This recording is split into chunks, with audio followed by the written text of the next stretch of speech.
Queridas amigas y queridos amigos defensores de la solidaridad internacional, hermanas y hermanos de la Revolución Cubana, a todos les queremos dar las gracias por estar aquí en Cuba. Les agradecemos por su participación en el encuentro en el que compartimos un mismo sentimiento y un mismo compromiso, el de la solidaridad humana, que es también para ustedes, con sus expresiones, la solidaridad con la Revolución Cubana y con la lucha de los pueblos por su verdadera emancipación. Celebrar el Día de los Trabajadores, como lo hicimos ayer en Cuba, junto a representantes de la clase trabajadora, de los movimientos solidarios y amigos de Cuba, es un gran honor y es un gesto de valentía que nuestro heroico pueblo les agradece a todos ustedes. También constituye un honor para el pueblo cubano la significativa presencia y participación de jóvenes de la Brigada Internacional del 1 de mayo y en las delegaciones sindicales que nos visitan.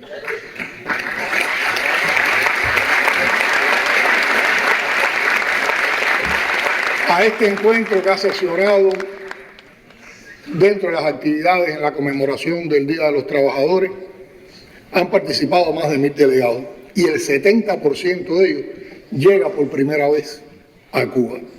Eso significa que Cuba sigue siendo un referente y un espacio de encuentro para los que aspiramos a un mundo mejor. Eso significa que también la familia de la solidaridad está creciendo y eso significa que en las nuevas generaciones también el sentimiento de solidaridad está germinando.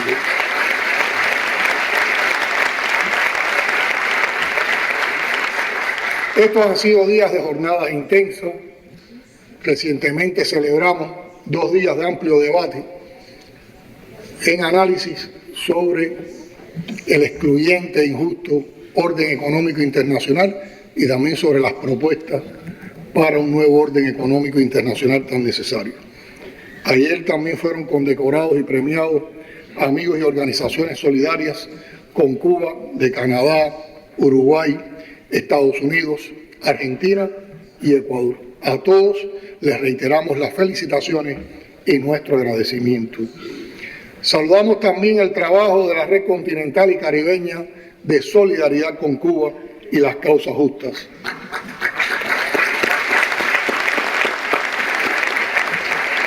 La aprobación de más de 100 resoluciones contra el bloqueo en Estados Unidos, el 40 aniversario de una amistad ininterrumpida con los amigos de la solidaridad australianos, quienes nos visitarán en diciembre de este año, y también el 30 aniversario de la brigada canadiense Che Guevara, aquí presente.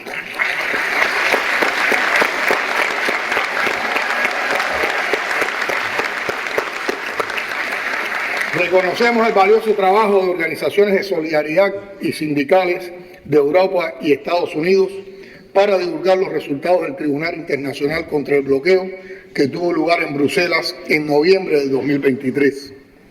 Resaltamos también la importancia de los encuentros continentales de solidaridad con Cuba que están previstos para este año en la República Popular de China para la región Asia-Pacífico y en Francia para el área de Europa.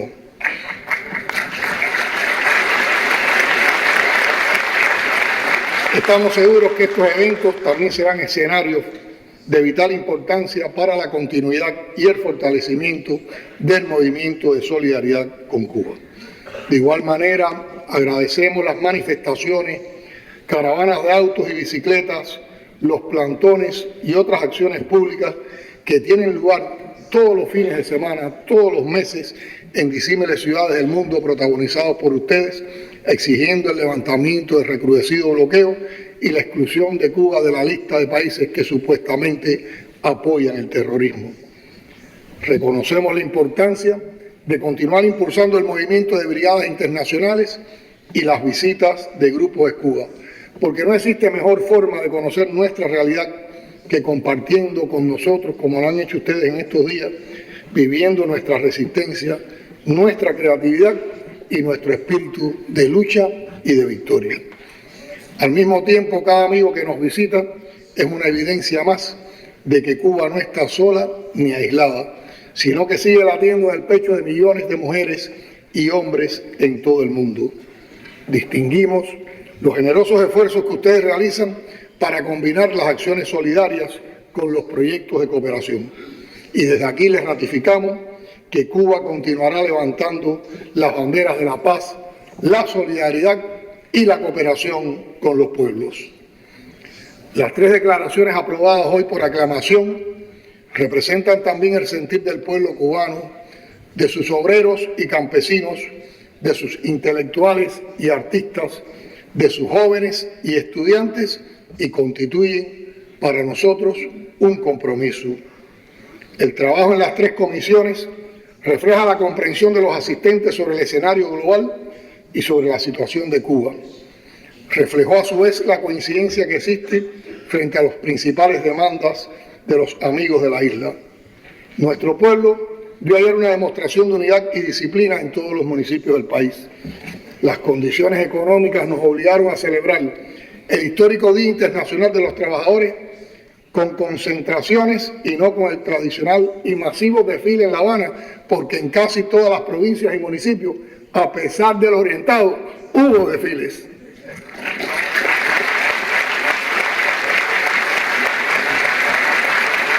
Y esto tiene que ver mucho con el fervor revolucionario, y fue un día donde las alegrías fueron extraordinarias. Constituyó también un digno homenaje al legado del comandante en jefe Fidel Castro Ruz, paradigma de la solidaridad del pueblo cubano en el contexto del 65 aniversario del triunfo de la revolución.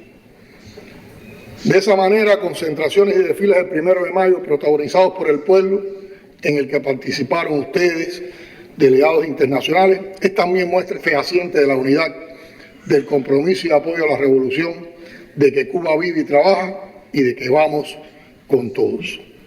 Frente a las acciones mediáticas y subversivas enemigas, cuyo objetivo es provocar un cambio de régimen en Cuba, la inmensa mayoría del pueblo humilde y trabajador ha demostrado una vez más, este 1 de mayo, en plazas y ciudades, que está dispuesto a defender su independencia, su soberanía, su derecho a vivir en paz, sin bloqueos, sin sanciones y sin rendiciones, sin venderse ni arrodillarse, sin renunciar a su historia y a sus principios.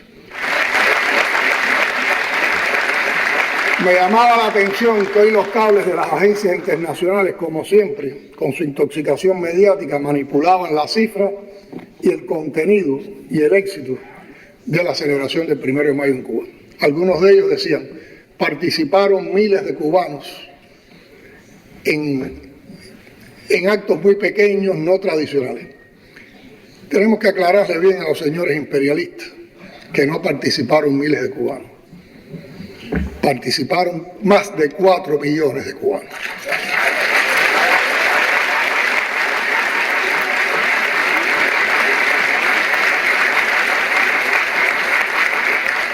Creo que en todos nosotros existe la convicción de la complejidad de la coyuntura internacional y regional, la cual nos mueve a la preocupación y también nos convoca a la acción. Este evento se produce en un momento de extrema complejidad global. Hay amenazas a la paz mundial. La guerra es el lenguaje que se usa por las potencias hegemónicas para resolver los conflictos. Crece la pobreza. Cada vez son mayores los impactos del cambio climático. Hay un agotamiento de los recursos naturales y una creciente desigualdad entre pobres y ricos, lo cual explica y expresa los límites a los que ha llegado el actual orden económico internacional. A ese orden económico internacional actual hay que cambiarlo, y ese cambio hay que promoverlo también desde la unidad y desde la solidaridad. Hay que analizar constantemente las contradicciones de este mundo lleno de incertidumbre que debemos cambiar. En medio del más colosal desarrollo científico-técnico de todos los tiempos, el mundo ha retrocedido 3 décadas en materia de reducción de la pobreza extrema, con niveles de hambruna no vistos desde 2025. 800 millones de personas en el mundo padecen de hambre. 760 millones de personas, en su mayoría mujeres, no saben leer ni escribir. El llamado tercer mundo presenta más de 84 millones de niños sin escolarizar y más de 660 millones de personas sin electricidad, y solo el 36% de la población utiliza un Internet en los países menos adelantados y en las naciones en desarrollo sin litoral. Al acudir a los mercados financieros, las naciones del sur se han enfrentado a tasas de interés hasta 8 veces superiores a las de los países desarrollados. Alrededor de una quinta parte de las economías en desarrollo liquidaron más del 15% de sus reservas internacionales de divisas para amortiguar la presión sobre las monedas nacionales. En 2022, 25 naciones en desarrollo tuvieron que dedicar más de una quinta parte de sus ingresos totales al servicio de la deuda pública, lo que equivale a una nueva forma de esclavitud. Solo ese año, el gasto militar mundial, como aquí se mencionó, alcanzó la cifra de 2,24 millones de dólares.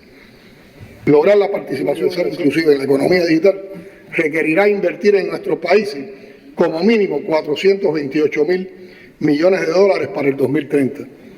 Esta demanda podría cubrirse con apenas el 19% de ese gasto anual en armamento. El apoyo financiero del Fondo Monetario Internacional a los países menos adelantados y otros de renta baja desde 2020 hasta finales de noviembre del 2022 no sobrepasaba el equivalente a lo que ha gastado la empresa Coca-Cola solo en la publicidad de su marca en esos últimos 8 años. Mientras tanto, menos del 2% de la ya deficiente ayuda oficial al desarrollo se ha podido dedicar a capacidades de ciencia, tecnología e innovación en nuestros países. Según la CEPAL, en 2024, las economías de América Latina y el Caribe seguirán la senda de bajo crecimiento y todas las subregiones crecerán menos que en 2023. Seguiremos siendo en América Latina y el Caribe la región más desigual del planeta. Se cuenta en 183 millones el número de habitantes de esta región que califican como pobres. Eso equivale al 29% de la población mundial. Y de ellos 72 millones viven en la extrema pobreza. Lacera profundamente que la mitad de esas cifras corresponde a niños y adolescentes. La creación de empleo entre 2014 y 2023 ha sido la más baja en la región desde la década de 1900. De los 292 millones de personas ocupadas, 1 de cada 2 se encuentra en empleos informales y 4 de cada 10 tienen ingresos inferiores al salario mínimo. Se amplía la brecha de género en el empleo y también en los ingresos. 4 de cada 5 menores de 10 años en América Latina y el Caribe no saben leer ni escribir. Y estos no son datos inventados por Cuba. Están en el balance preliminar de las economías de América Latina y el Caribe de la CEPAL, publicado en diciembre del 2023, en el Panorama Social de América Latina y el Caribe de la CEPAL, en el Informe de la Situación y Perspectivas de la Economía Mundial del 2024 de la Organización de Naciones Unidas, publicado en enero del 2024, y en la Encrucijada de la Educación en América Latina y el Caribe, un informe de la UNICEF y el Banco Mundial que data de marzo del 2023. Es por eso que nuestros pueblos tienen una sed histórica de justicia. Y ante tanta incertidumbre y desesperanza desplegada por las élites capitalistas, necesitamos cada vez más certeza y confianza en el triunfo de nuestras ideas, en el triunfo de la unidad y en el triunfo de la solidaridad. Lejos de globalizar la solidaridad, la amistad, el respeto, el mundo acude a la guerra, a las sanciones, a las medidas coercitivas, a las presiones, a los bloqueos, a levantar muros y sobre todo a la guerra, al genocidio. Y eso demuestra que el capitalismo no tiene ninguna respuesta para los problemas actuales de la humanidad. Y ahí tenemos el caso de Palestina. De algún modo y en más de una ocasión, todos hemos señalado los peligros de la impunidad con la que actúa Israel gracias a la complicidad y el apoyo del gobierno de Estados Unidos, y a pesar de los graves riesgos de regionalización del conflicto en el Oriente Medio una seria amenaza para la paz y la seguridad internacional.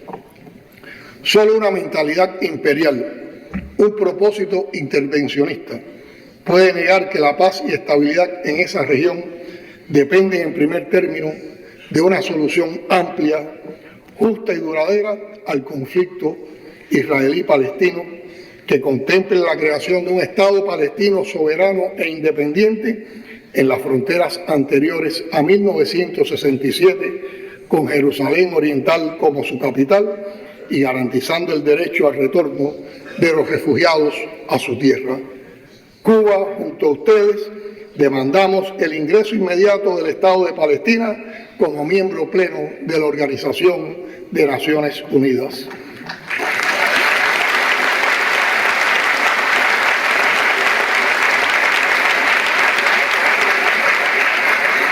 No podemos ser indiferentes ante el crimen cotidiano que hace 75 años se comete contra el hermano pueblo palestino. Nada puede justificar la brutal escalada sionista de los últimos 6 meses, las graves violaciones del derecho internacional humanitario, los crímenes de guerra y de lesa humanidad que han convertido a una mínima franja de tierra habitada en campo de entrenamiento de un ejército sanguinario. El Consejo de Seguridad de Naciones Unidas debe cumplir su mandato y poner fin a la impunidad de Israel, potencia ocupante, antes de que la cuestionable credibilidad de sus resoluciones, asediadas por el veto imperial de Estados Unidos, termine de desaparecer entre los escombros de Gaza. Cuba se ha solidarizado siempre con la causa palestina.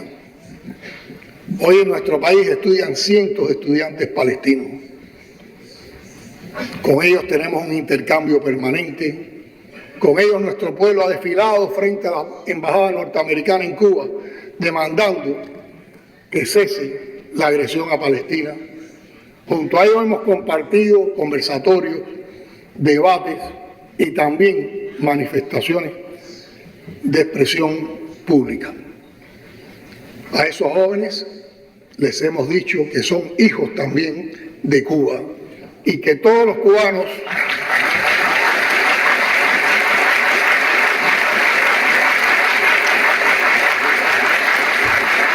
nos sentimos padres y madres de esos jóvenes palestinos que estudian con nosotros, que comparten también la cotidianidad del pueblo cubano. Hacemos todo lo posible porque se forjen como buenos profesionales, como buenos patriotas, para que sean en el futuro útiles a su pueblo y a su causa.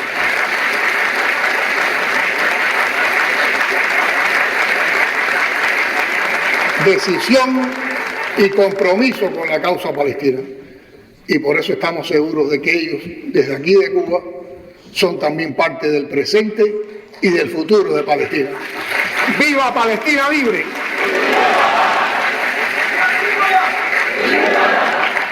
De igual manera, apoyamos la causa del pueblo sirio. Planteamos también nuestro apoyo a los jóvenes que hoy se manifiestan en las universidades de los Estados Unidos y que están recibiendo represión y brutalidad policial.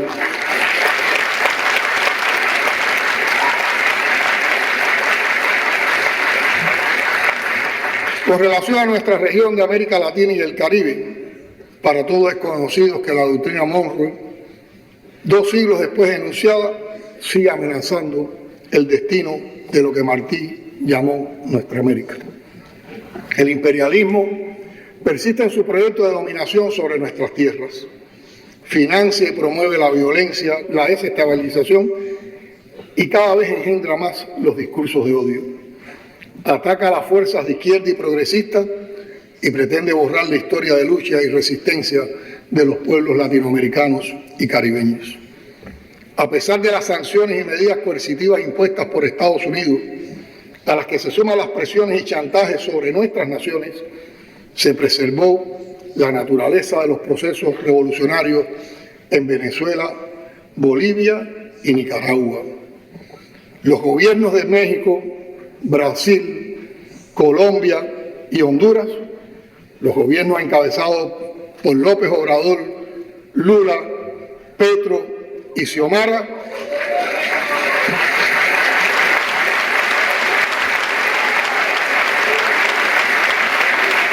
junto a sus pueblos, contribuyeron a mantener la correlación de fuerzas a favor del progresismo en nuestra región. La derecha, sin embargo, ha mostrado capacidad de reacción para obstaculizar la gestión de los gobiernos que asumieron mandatos con agencias sociales de izquierda. Y su fuerte oposición derrocó a algunos gobiernos y continúa torpedeando a otros. En algunos países, las fuerzas progresistas no pudieron retornar o mantener el poder ejecutivo y sus efectos están a la vista con gobiernos serviles de Estados Unidos potencialmente muy peligrosos para la paz y la estabilidad de América Latina y el Caribe, porque son países y gobiernos que han abierto sus fronteras al Comando Sur estadounidense.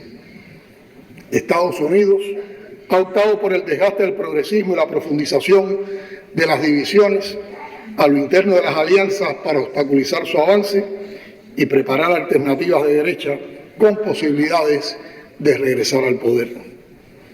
Una mención especial dentro de toda esta coyuntura merecen nuestros queridos hermanos caribeños, quienes estoicamente resisten las presiones de Estados Unidos para dividirlos y lograr el quiebre de su apreciada e histórica unidad. Desde aquí también reiteramos la más enérgica condena a la violenta irrupción de la policía ecuatoriana en la sede diplomática de México en Quito el pasado 5 de abril. Esta violación flagrante del derecho internacional, de la Convención de Viena sobre relaciones diplomáticas, del derecho de asilo y de la soberanía del entrañable México es absolutamente injustificable. Instamos a restituir al vicepresidente Jorge Glass a su condición previa al asalto de la embajada mexicana y a reencauzar su caso en correspondencia con el derecho internacional.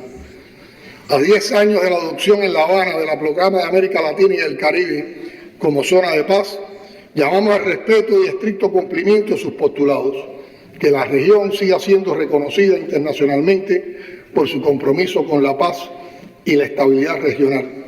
Ese es un asunto de máxima importancia para el presente y el futuro de los pueblos.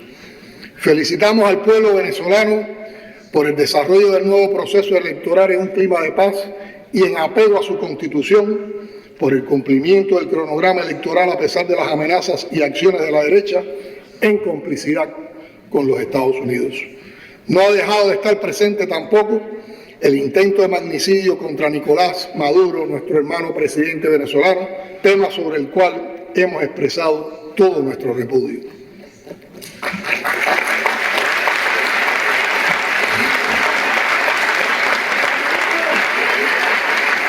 Una treintena de procesos electorales desarrollados en los 24 años de la Revolución Bolivariana y Chavista avalan la credibilidad y fortaleza del sistema electoral venezolano.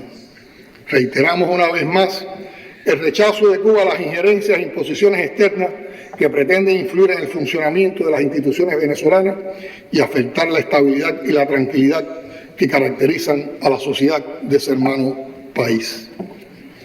Expresamos el reconocimiento y todo el apoyo solidario a los hermanos nicaragüenses que resisten el asedio mediático y los intentos injerencistas del imperialismo y sus aliados para quebrantar su orden constitucional.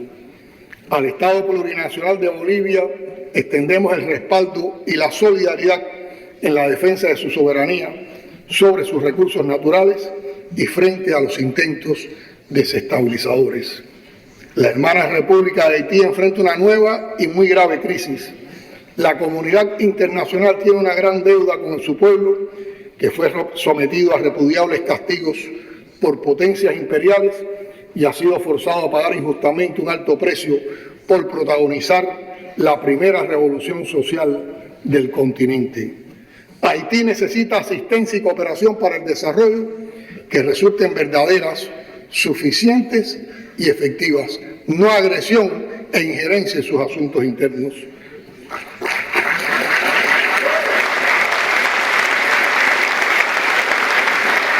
pueblo haitiano tiene derecho a encontrar una solución pacífica, sostenible y duradera a los desafíos que enfrenta, basada en el pleno respeto a su libre determinación, soberanía e independencia. Cuba ha ofrecido fraternal y desinteresada cooperación a Haití en áreas de gran impacto para su pueblo. Aún en las circunstancias actuales, mantenemos una brigada médica allí que brinda servicios a los hijos de ese pueblo que lo necesitan.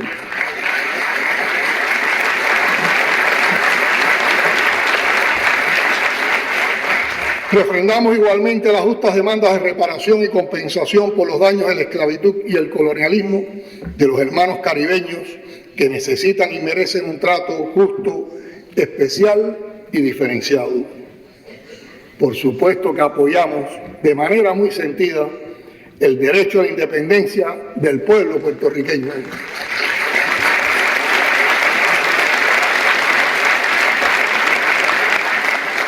Y expresamos nuestra solidaridad con la situación que hoy está viviendo el querido pueblo argentino. ¿Qué decirles sobre Cuba, si ustedes lo conocen? No estamos exentos de las consecuencias de la crisis multidimensional del capitalismo actual. Nuestra situación se agrava además por el bloqueo económico, comercial y financiero que aplica Estados Unidos desde hace más de 6 décadas, arreciado hasta el extremo por las administraciones de Donald Trump y Joe Biden. Ambas administraciones han intentado asfixiar nuestra economía mientras destinan millones de dólares a planes subversivos y campañas mediáticas destinadas a quebrar la unidad nacional en torno a la revolución y el partido.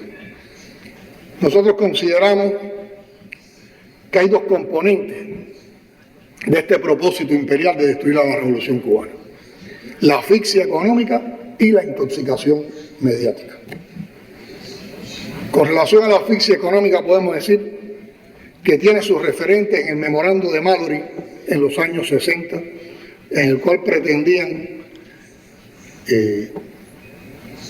convocar a que era necesario para derrocar a la revolución cubana que hubiera una política de máxima presión que provocara la asfixia económica del país, que provocara entonces el descontento popular, que complicara la situación social y que esto provocara el estallido social con el cual la revolución caería.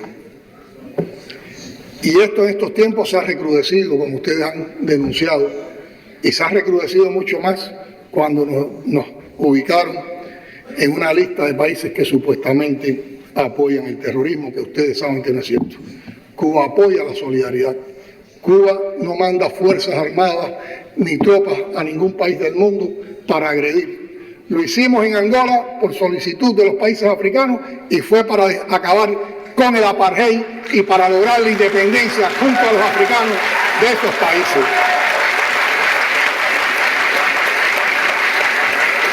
Las tropas que enviamos al mundo son tropas de médicos, maestros y cooperantes internacionalistas.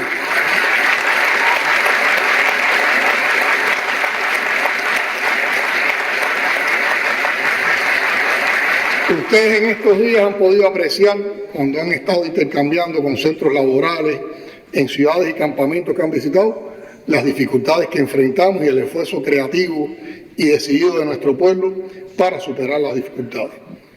Y esto mantiene intacta la voluntad de continuar construyendo una sociedad socialista cada vez más justa, próspera y sostenible, empeño que recibe un extraordinario aliento con las incontables muestras de solidaridad de millones de amigos en todo el mundo como ustedes.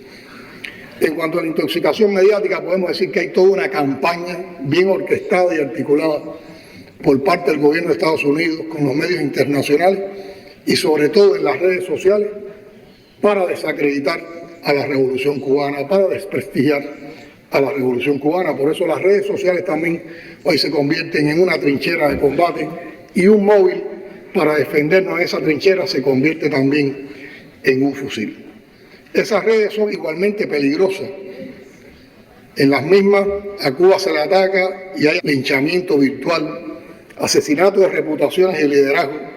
Hay todo un capitalismo de vigilancia Hay que decir que las redes sociales se han convertido en la mayor fábrica de odio y plataforma de colonización cultural por parte de los Estados Unidos. Está el ciberacoso, la inducción a la violencia, la exacerbación del individualismo y el narcisismo. Se llena de calumnias, perjurios, difamaciones. Hay una explotación del imaginario y de los sentimientos de las personas. Y como dice un famoso académico brasileño, mencionado también por Frei Beto en una conferencia en enero de este año en Cuba, todos los que son usuarios de las redes sociales se convierten a la vez en mano de obra gratuita, materia prima gratuita y finalmente mercancía, porque todos nuestros datos son vendidos como mercancía. Por lo tanto, es también un sofisticado sistema de explotación. Por eso tenemos que educar a nuestros pueblos en el uso ético de las redes sociales, para defender las causas justas y también para promover el conocimiento, la solidaridad, el respeto y la cooperación. En esta campaña de intoxicación mediática ya hay un libreto que está escrito. Se convoca a protestas, después se articula que hay represión policial, que hay presos políticos, que el gobierno no se ocupa del pueblo y que es necesario el cambio de régimen. Son los conceptos de la guerra no convencional que aplica el gobierno de los Estados Unidos contra Cuba y contra otros países del área. Ante esto, nosotros nos hemos planteado como prioridades seguir fortaleciendo nuestra unidad a partir del llamado que hizo el general de ejército Raúl Castro en el discurso que pronunció el 1 de enero en ocasión del 65 aniversario del triunfo de la Revolución, cuando dijo que la unidad era lo más preciado que teníamos y que había que cuidarla como la niña de nuestros ojos. ¿Y cómo tratamos de fortalecer la unidad? Buscando más participación de nuestro pueblo en todos nuestros procesos y en la toma de decisiones. Por eso constantemente estamos alentando la creación de espacios donde nuestro pueblo plantee sus inquietudes, critique, proponga y a partir de ahí se tomen decisiones. Espacios donde además de proponer soluciones participa en la implementación de esas soluciones y espacios también donde el pueblo pueda hacer control popular de todo lo que hacemos de manera conjunta y en lo que participamos. Porque trabajando así enfrentamos la adversidad, trabajando así superamos los desafíos y los retos que nos imponen el bloqueo y en la política de máxima presión de los Estados Unidos. Y si trabajando así logramos resultados y los resultados los compartimos entre todos, estamos fortaleciendo la unidad. Nos hemos planteado también como una prioridad perfeccionar la labor ideológica. Y para nosotros el concepto del trabajo ideológico significa sobre todo lo que se hace bien a favor de la revolución y a favor de nuestro pueblo. Por eso estamos insistiendo mucho en que todas las instituciones funcionen adecuadamente, que todos los programas salgan adelante. Hemos planteado un sistema de trabajo en el cual los principales dirigentes de la revolución estamos visitando todos los meses todas las provincias del país y cada mes visitamos un municipio distinto del país. Y entonces apreciamos los lugares que funcionan bien y son inspiradores, porque en eso los colectivos de trabajadores y los liderazgos, a pesar del bloqueo recrudecido, son capaces de hacer las cosas de una mejor manera, con más eficiencia, con más compromiso, y eso se convierte en inspiradores. Visitamos también los lugares que funcionan mal y tratamos de establecer una matriz entre lo que funciona bien para que sea inspirador y lo que funciona mal para que, inspirados en esto, vaya avanzando y vaya también convirtiendo, pasando a ser lo que funciona bien una regla y no una excepción. Y ya en los últimos meses hemos podido apreciar también cómo tenemos una posición intermedia donde cosas que trabajaron o tuvieron un mal desempeño el pasado año empiezan a transitar ahora hacia el buen desempeño, aportándole a nuestro pueblo y a la revolución. Y aquí planteamos entonces el concepto de resistencia creativa, que el tema no es solo resistir, el tema es resistir, crecer, vencer las dificultades y avanzar y no condenar el desarrollo económico y social de nuestro país, como lo hicimos en la pandemia, cuando con vacunas cubanas, con la participación de todo nuestro pueblo, con nuestro sistema de salud, pudimos enfrentar esa pandemia en un momento de bloqueo recrudecido, cuando nos negaron el derecho a tener oxígeno, oxígeno medicinal, cuando nos negaron el derecho a vendernos ventiladores pulmonares y a poder adquirir vacunas, y esas cosas las hizo el pueblo cubano con su talento, su voluntad, su empeño y su compromiso.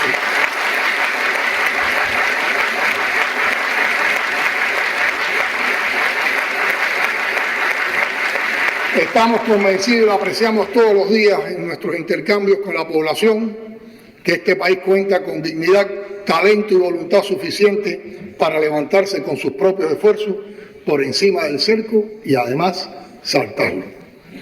Una tercera prioridad es la implementación de un grupo de medidas económicas que nos vayan llevando paulatinamente en medio de esta situación compleja a una estabilización macroeconómica y también a todo un grupo de acciones que permitan potenciar la economía nacional, las producciones nacionales, la mejor relación entre el sector estatal y el sector no estatal de la economía en función del Plan Nacional de Desarrollo Económico y Social hasta el 2030. Y aquí todo dependerá de nuestra capacidad de ejecutar e implementar adecuadamente las medidas ya anunciadas y otras que también se irán aplicando en estos tiempos y que para nada forman parte de un paquete neoliberal como ha tratado de manipular el imperialismo yanqui. La primera medida que se tomó fue subir el salario, subir los ingresos en el sector de la salud y la educación.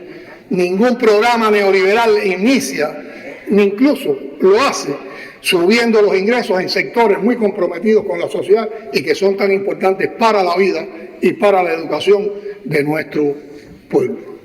Y en todas las medidas que se están aplicando siempre se busca como criterio que se aplican cuando están creadas las condiciones y cuando están las medidas de compensación para evitar que éstas afecten a los sectores que pueden estar en una situación de mayor vulnerabilidad. Ese enfoque no es capitalista, ese enfoque no es neoliberal, ese enfoque es un enfoque de justicia social que solo se puede lograr con la construcción socialista.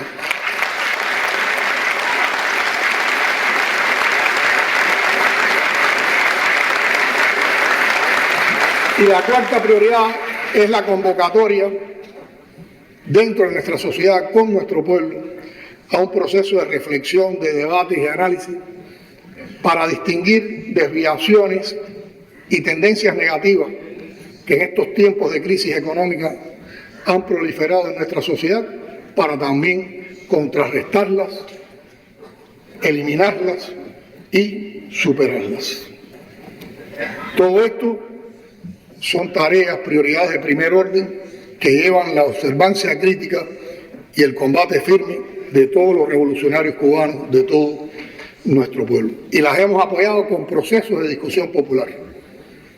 Estamos desarrollando 3 procesos que comenzaron con la militancia del partido, pero que ahora están en todos los colectivos obreros y van a llegar hasta nivel de comunidad, donde estamos reflexionando sobre el discurso del general de ejército, el 65 aniversario del triunfo de la revolución, sobre las medidas anunciadas, las medidas económicas anunciadas por el primer ministro en la última sesión de la Asamblea Nacional el pasado diciembre del 2023 y también sobre un material que elaboró el Comité Central del Partido con relación a las tendencias negativas.